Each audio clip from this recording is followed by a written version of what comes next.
Hello there, Sanctuary fans. This is the author commentary for Call of the Hero, the Sanctuary series, Volume 10, which should be out when you are watching this. And you should have read it, by God. Otherwise, why are you watching this? Spoilers ahead in full, and so you have no one to blame but yourself if you continue to watch past this point. All right? So, spoilers begin in 3, 2, 1. I feel like there should be a Mission Impossible self-destruct kind of thing going on there, but I don't really know how to video edit something like that in, and I don't really have the budget for it anyway, so we'll just keep going. How about that? I'm going to go through kind of a list of topics of the plot of this book and the series direction in general. I'm going to try and keep it under 10 minutes if I can. We'll see how well that goes. So first we'll start with Cyrus's arc during the course of this. Something I was doing with Cyrus here, which should hopefully be somewhat obvious, is that he doesn't get down very long, in spite of the fact he's hit with a few things in this course of this book that would probably in the past have brought him low, and he specifically responds to it in a different way because we've seen Mopey Cyrus. There's jokes about Mopey Cyrus, and I don't really want to explore the studio space on him being sad anymore, at least not for an extended period of time, chapter or two and onward. Obviously, one of the biggest things that we find out is what happened to the kid from Faded in Darkness that fans have been asking me about, forever now. Why didn't you wrap that up in Legend? Because I had plans for it beyond Legend, that's why. I originally thought I'll slow play this a little more. Maybe we'll see Baneman at the end of this book where he kidnaps Cyrus, but I just, the section in Vara Square came up, and I'm like, why am I slow playing this? People have been waiting for this moment, so let's just get right into it, and so we did. The other thing about the Vara Square sequence, I guess you could say, I had a lot of fun with that, not only because of Baneman and because of Vara's, whatever commentary throughout the fight, but the whole Cyrus Vaste, this could have been Vaste Square. If only you had chosen differently 1,000 years ago. The whole Vaste, bend over. Just, I don't know why that's one of the things that I thought was funniest of all the things I've written. I have a feeling that one is one that I'm probably not likely to forget.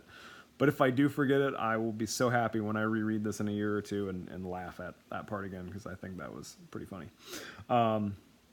So Cyrus's character arc throughout this is trying to get on a little more even footing in spite of all the stuff going wrong for him, trying to deal with his godhood and fatherhood, which is no mean feat.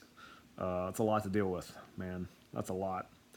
So his interactions with Baneman obviously are a little tough for him to deal with.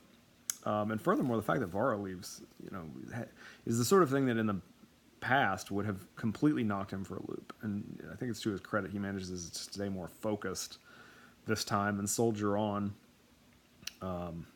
After, I would say pre-Heretic Cyrus, pre-Book 7 Cyrus, he would really have been mopey for a long time after one or two of the events of this book, and he managed to keep his crap together throughout this one. So he's growing as a character and a person, and also I don't want to write Mopey Cyrus anymore. Anyway, the end of this book obviously sees him and Baneman off to who knows where, Psychage, obviously. For purposes of Baneman, well, I'm not going to spoil that. Point is, they're off on their own journey at this point. And then Vara obviously undertook her own journey. And this was a tough one for me to write, because part of me was like, gosh, this has always been a fracture in their relationship, but I was like, gosh, I don't know. It felt almost wrong that Vara would do what she did and leave in the middle of it, but at the same time, it's always been a fracture point for him, the bone of contention, as it were. And the fact that this, Baneman thing came up, it felt very on the edge, like she would almost lose her head for a while on that. And And my estimation of it is that probably about halfway to Termina, because she boarded an airship and went to Termina to check on Isabel and the elves. And my estimation is about halfway there, she probably said, I've made a terrible mistake. But, halfway to Termina, you're already there. And so she just, did her thing in Termina. And it's not much of a spoiler, but one of the first scenes in Book 11 will be Vara coming back from Termina. Right as Reikanos is dissolving under the magic of Malpravis's extermination spell. And yeah, that's not going to be an easy thing for her to handle because she doesn't know who's dead or alive.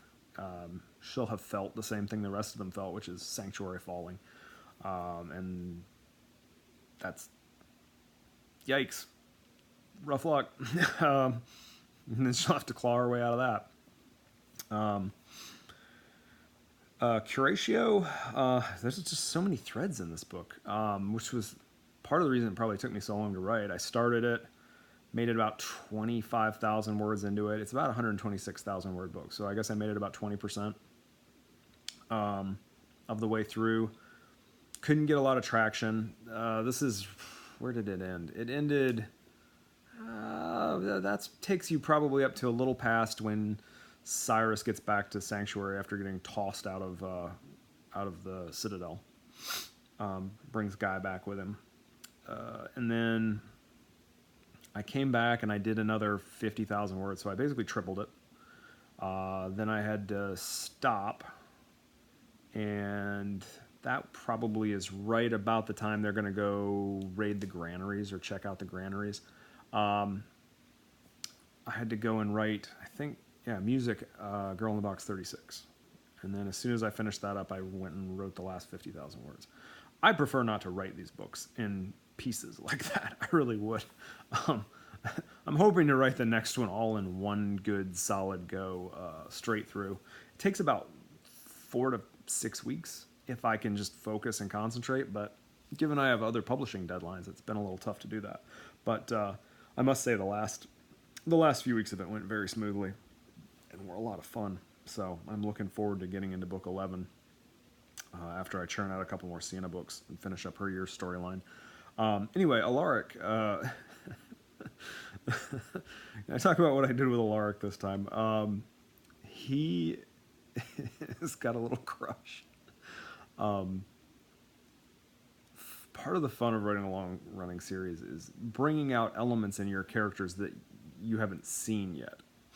And so we know Alaric. He's the stern, forbidding father, of Sanctuary, who looks down and pronounces judgment upon your actions and whether they're honorable or dishonorable. He is not a schoolboy with a crush on a freighter captain. And yet, that's what he is this time. And it was just delightful to write that. And I think you can imagine there's going to be more to come with Captain Maziran since he ended up on her ship at the end. There's a lot more to her that we haven't seen quite yet. Obviously, Dugras hints that her temper is legendary, and she carries swords along with her gun. So, I mean, there's more to her than we have yet seen, but it'll be a fun pairing. Curatio obviously came to his end in this book. Heroic 22,000 years, and unfortunately he stood between Malpravis and what Malpravis wanted. Part of this is necessary to just hammer home the fact that Malpravis is the villain of the next 8 books, basically. Maybe a little less than that, maybe a little, not more, but less, perhaps. And so he's some of it is setting the stakes and giving him what he wanted, because we were due for a major reversal. And so if you look at it all the way back to Avenger, Malpravis, as he's walking through the guild hall, can sense the power of Sanctuary. He can sense there's power there, I should say. He covets it. He doesn't know that it's the Ark, when he feels that, but he knows it's something that he wants, and he finally gets his hands on it in this one, and obviously to immediate ill effect, because he drains so much power out of Sanctuary from absorbing that he's able to completely wipe out Reikonos, absorb 2 million people, which makes him incredibly powerful, ridiculously powerful, far and above what any of the previous gods had at their disposal. None of them wiped out that many people. Now, his ability to use that magic would be somewhat hobbled by the fact that magic itself is hobbled, but he's still incredibly, obscenely powerful at this point, and a very obvious threat that will affect the course of history from here on out in the Sanctuary universe. And like I said, unfortunately, Curatio was the first victim. Obviously not the last, since we had 2 million more by the end of the book. It was sad to see Curatio go. He's always been a delight to write, and enjoyable character. And he's growing throughout this book. I mean, he has a zest for life in this new world that is the counterpoint to what Alaric is. Alaric, so grumbly. I don't like the fact that these weapons just shoot people and strike them down from a distance. There's so little honor in it. Meanwhile, Curatio's there. This is marvelous. And so it's a nice counterpoint. To Curatio, everything is new. And to Alaric, I don't like any of this new stuff. But, again, he had to reach his natural conclusion of his character arc is that he was going to stand against Malpravus. Because he was the only one who could. And he fell. Because there was no stopping Malpravus, and now Malpravus is even more powerful, which gives our heroes something massive to deal with next time. Along with that, obviously, came the revelation that Vaste's perfect woman was just a little too perfect. I hadn't heard anyone suggest this, which did my heart good, because I like to bury some surprises in there that you won't see coming. And so that was a delight to pull off. To find out that Barissa was essentially Vaste's version of Wind Rider, except, more sentient. But it also puts Vaste in a unique position because he had everything he wanted. He was with his friends. He found the perfect woman. They were working toward, a massive goal of freeing Reikonos, and then now he's lost everything. Everything. Doesn't know which friends are alive or dead. They've lost the city. I mean, for all of these characters, it's ground zero and a new start, which you're probably thinking like, oh my gosh, you just gave us a new start at the beginning of last book. Why are we needing another new start? Because with that many problems in Reikonos, I promised you we're going to slow build up through the new world. With as many problems as they had in Reikonos, they were not going to leave Reikonos voluntarily, right? So Malpravus's desires and his ultimate success in getting what he wanted also allows us to propel the characters out beyond Reikonos, to deal with other problems, to meet new characters, to meet some old characters again, to move the story forward into new places. And so some of it is just a chance to allow the story to evolve beyond. It'd be like, if Frodo never leaves the Shire, you don't have Lord of the Rings. And by the same token, whatever you think of the show, in the book, A Game of Thrones, if everybody doesn't leave Winterfell, it doesn't get very epic. It's very contained. It's very focused.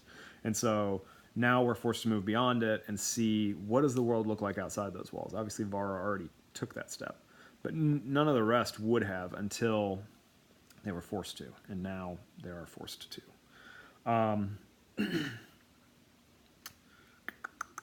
The destruction of Reikonos was an idea I had 3 years ago now. I was in Scotland at Glasgow at a museum right on the river there, the River Bonny, no, the River Clyde, the Bonny River Clyde. And I was at the ship museum, and I'm like, there's an actual ship moored on the river, an old school sailing vessel. And so I was going through it, and suddenly it occurred to me, like, what if a fleet of airships were all having to leave out of Reykjanes at the same time? And like, it just formed in my head a fully formed idea, I guess you could say, about what would happen from there and what events would bring us to that point. I had the vision of the red wave of magic chasing them from an extermination spell, and it all kind of fell into place there. And so that was a little bit of a tough sequence to write, but I think effective. Will let me know, I'm sure. Last couple things I was going to hit. The fate of Shiri, Haresum, and Palmyra. We'll see them again. They obviously made it to a ship.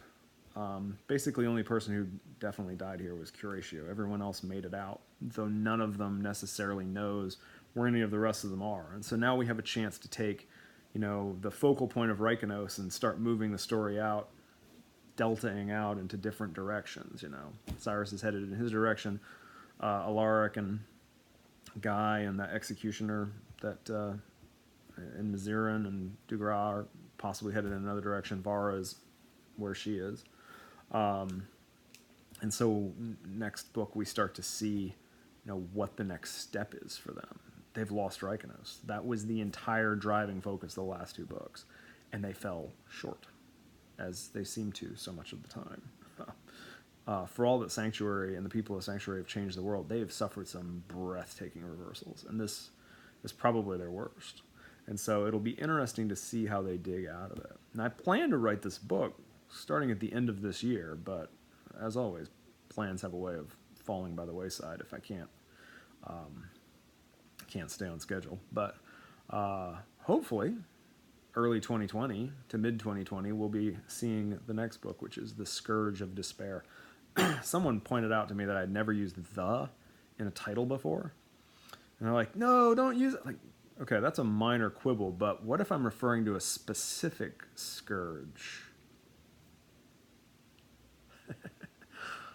You truly intense fans, you probably know what I'm talking about. Just leave that little mystery out there for the rest of you. All right, well, I think that's it. I had a list that I'm going from here.